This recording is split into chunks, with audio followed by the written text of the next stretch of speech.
Together we move. Herzlich willkommen zu unserem heutigen Workout. Wir werden uns heute ein bisschen mehr mit dem Oberkörper beschäftigen, mit den Schultern, mit den Armen, so mit dem ganzen oberen Rumpf. Und da habe ich jetzt als Unterstützung für unser heutiges Workout den Chris Richards von den FC Bayern Profis bei mir. Und wir werden jetzt hier für euch oder gemeinsam mit euch ein kleines Workout starten. Am besten stellst du dich erstmal so ganz bequem mit beiden Füßen etwas breiter auf, die Knie ganz leicht beugen, die Schultern so ein bisschen nach hinten nehmen und dann nimmst du erstmal die beiden Arme nach oben, streckst dich mal ganz lang nach oben aus, richtig schön lang ausdehnen. Ja, und dann geht es über die Seite nach rechts und nach links. Ja, wir fangen also erstmal an, den Oberkörper auszudehnen. Dann nehmen wir die beiden Hände so an den Hinterkopf, die Knie noch ein bisschen mehr beugen, drehen den Oberkörper nach rechts und nach links. Ja, also ganz einfache Sachen, so wie wir das aus unseren täglichen Workouts kennen.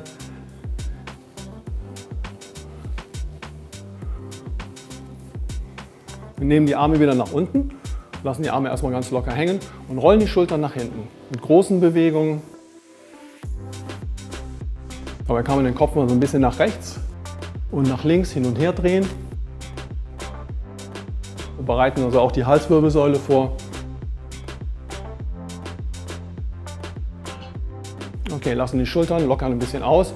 Nehmen das Kinn nach unten zum Brustbein. Wir dehnen einmal hinten den Nacken. Dann den Kopf nach oben heben. Noch einmal nach unten. Und ein letztes Mal den Blick nach oben richten und den Kopf wieder ganz gerade. Dann schließen wir die Beine, lassen die Knie gebeugt. Gehen wir einfach so ein bisschen tiefer in die Knie und nehmen die Arme so nach vorne. Ja, vorne einfach so mit den Händen festhalten, genau Chris, du machst es perfekt. Und dann die Arme heben und den Kopf gerade lassen. Und dabei atmen wir nach oben ein. Einatmen und ausatmen. Einatmen und ausatmen.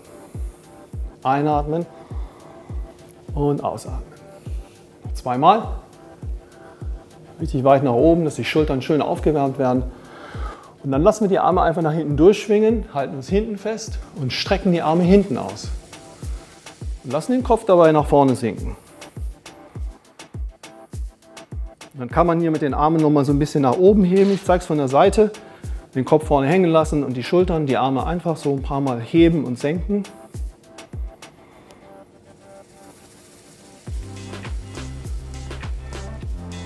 Und dann lassen wir die Arme wieder ganz locker durchschwingen, stellen uns wieder nach vorne, lassen den Kopf auch dann zum Schluss nochmal zur Seite, nach rechts und nach links so ein paar Mal hin und her.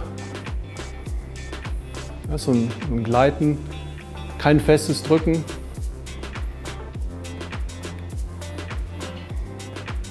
Okay, dann sind wir, glaube ich, gut vorbereitet für das, was uns jetzt erwartet. Chris, wie sieht es bei dir aus?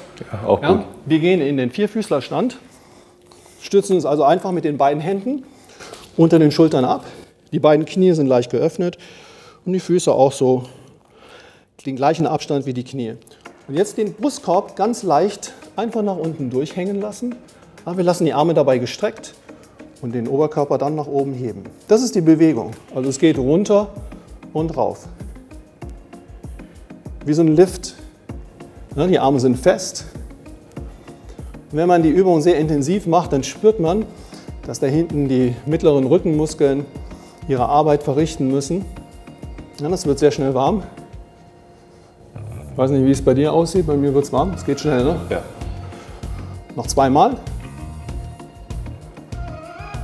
Okay, und dann finden wir so eine neutrale Position, strecken die Füße nach hinten aus und schieben das Becken einmal nach hinten. Und wenn da noch ein bisschen Platz da ist, dann kann man mit den Händen noch weiter nach vorne und den Kopf noch ein bisschen tiefer zwischen den beiden Oberarmen so nach unten durchhängen lassen.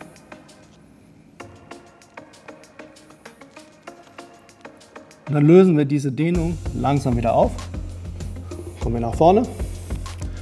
Jetzt verändern wir die Position der Hände, und zwar die beiden Hände mit den Fingerspitzen, also mit den Mittelfingerspitzen, einfach zueinander. So. Und dann merkt man schon, es ist gar nicht so leicht, die Arme jetzt hier durchzustrecken. Das machen wir jetzt mal. Wir beugen die Ellbogen und strecken durch. Beugen und durchstrecken. Beugen und durchstrecken.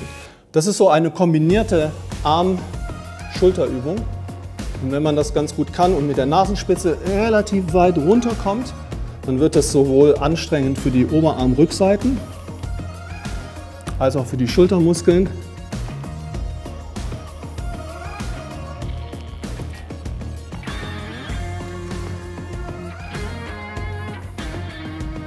Wir machen hier noch 3 Stück von, 3 Wiederholungen. 1, 2, 3. Und dann nehmen wir die beiden Hände ganz einfach wieder so nach vorne. Füße hinten ausgestreckt lassen und wieder den Oberkörper lang dehnen. Und versuchen vorne mit den Fingerspitzen noch ein bisschen weiter auf der Matte in Richtung Mattenrand uns auszudehnen. Lassen den Kopf ganz bequem, ganz entspannt zwischen den Armen nach unten durchhängen.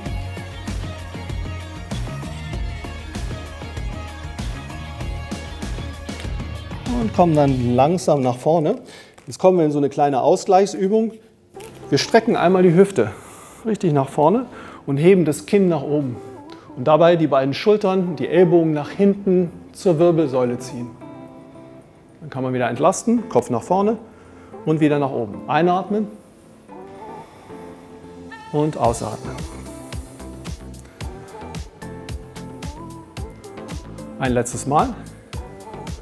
Ja, dann haben sich in der Zeit die Schultern und die Arme so ein bisschen erholt. Dann können wir die nächste Übung für unsere Oberarme machen.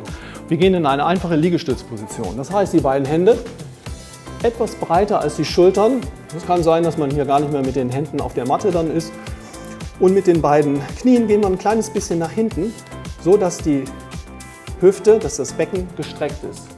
Und an der Stelle, das ist wichtig, ziehe ich den Bauch ein bisschen ein. Also sozusagen eine ganz klassische Liegestützposition auf den Knien. Ich gehe mit der Nasenspitze und mit dem Brustbein nach unten. Hier hin. Push nach oben. Nach unten. Push nach oben.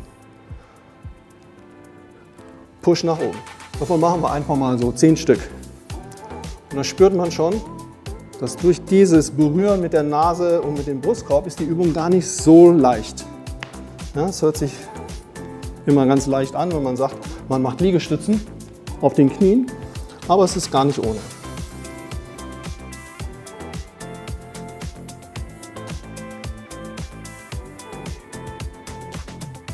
Und auch hier gehen wir dann wieder zum Ausdehnen in diese Position von eben. Einfach das Becken nach hinten schieben, die Füße ausstrecken, den Oberkörper lang ausdehnen, den Kopf auch etwas tiefer nach unten durchhängen lassen.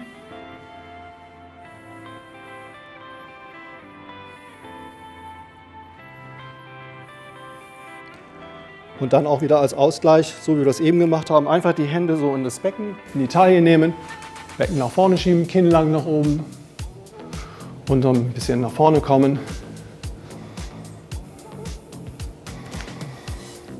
Machen wir auch noch 2 Mal.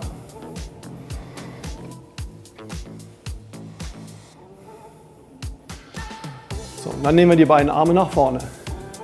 Wir gehen auf die Unterarme, machen die Hände ganz groß. Dann richtig schön auffächern. So. Und wir achten darauf, dass der Abstand zwischen den beiden Ellbogen und den Händen ungefähr gleich ist. Sollte also nicht so aussehen, sollte nicht so aussehen, ganz gerade. Und jetzt kann man das rechte und das linke Bein hintereinander einfach nach hinten wegstrecken. 1 und 2. Atmen, Spannung halten, den Brustkorb wieder nach unten durchsinken lassen und heben.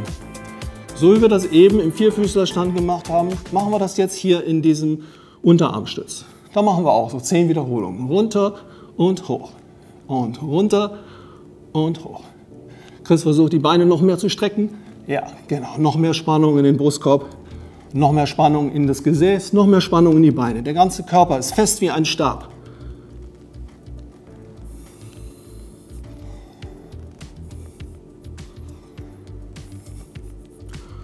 Und dann die Knie einfach aufsetzen, abstützen. Noch einmal nach hinten ausdehnen. Jetzt gehen wir aber mit einer Hand vor die andere. Einfach hier so ein bisschen übersetzen, Länge in die Seite bringen.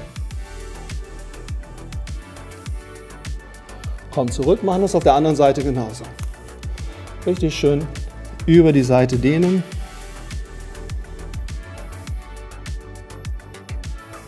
Mal wechseln. Ja, wir lassen uns immer genügend Zeit, auch die Muskulatur wieder in die Länge zu bringen und auszudehnen.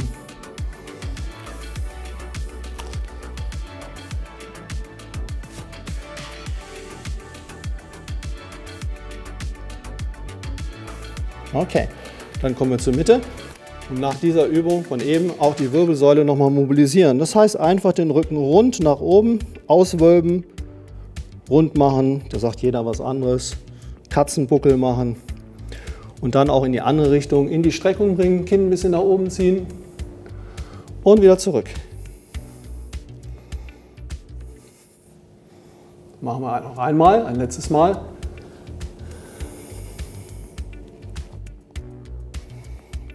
Okay, dann kommen wir einfach mit einem Knie, mit einem Bein so nach vorne und setzen so ganz bequem hin, dass wir die Beine so nach vorne auslockern können und uns mit den Armen hinten abstützen. So, das heißt, der Oberkörper geht ein bisschen nach hinten, Füße anziehen, Schultern gehen nach vorne, Schultern gehen nach hinten. Schultern gehen nach vorne. Hier lassen wir den Kopf ein bisschen nach unten sinken, Kinn anheben, ein bisschen nach hinten. Den Kopf anheben, nochmal zurück.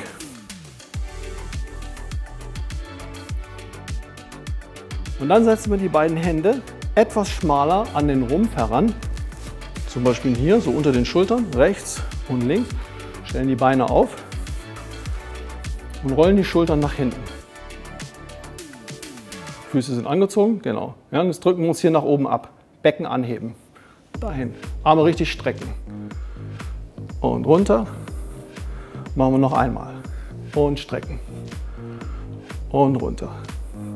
Ja, wir haben jetzt eine ganz intensive Streckkraft hier für die Armrückseiten. Trizepsarbeit.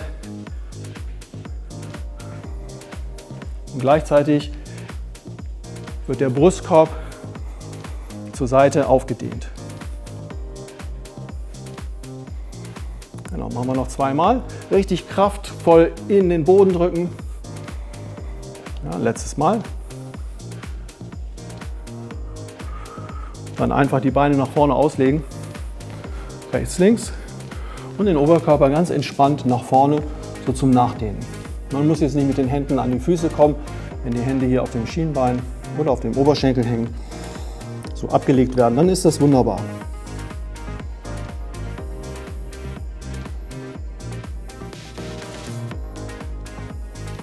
Und dann kommen wir wieder zur Mitte, stützen uns so nach oben ab, Oberkörper ist gerade, nehmen einfach dann den rechten Arm nach oben und gehen über die Seite nochmal so in die Dehnung. Einmal nach rechts, einmal nach links, immer wechseln.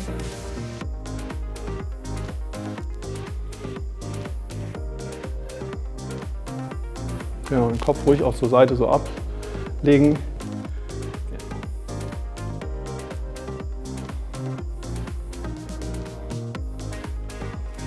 Okay, dann kommen wir über die Seite in einen Kniestand. Das ist dann so unser letzter Teil. Und zwar dehnen wir jetzt nochmal die Schultern, den ganzen Schulterbereich. Ich zeige es von der Frontperspektive. Die beiden Arme einfach nach vorne ausstrecken. Dann nimmt man den rechten Arm ein bisschen höher, überkreuzt die Arme und versucht dann mit den Händen zusammenzukommen. Das kann sein, dass man vielleicht nur so hier an den Daumen kommt, das ist gut. Schultern runter, dann hebt man die Ellbogen an. Wenn man ein bisschen weiter überkreuzen kann, kann man die Handflächen zusammennehmen.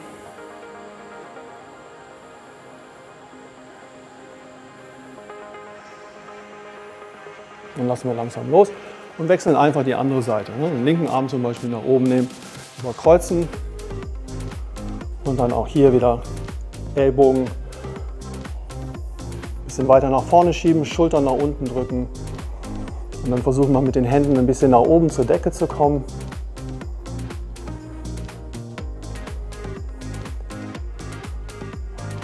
Okay. Und dann Schultern nochmal nach hinten ausrollen.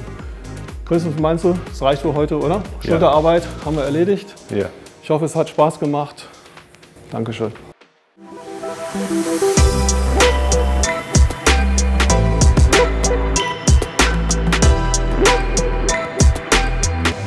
Together we move.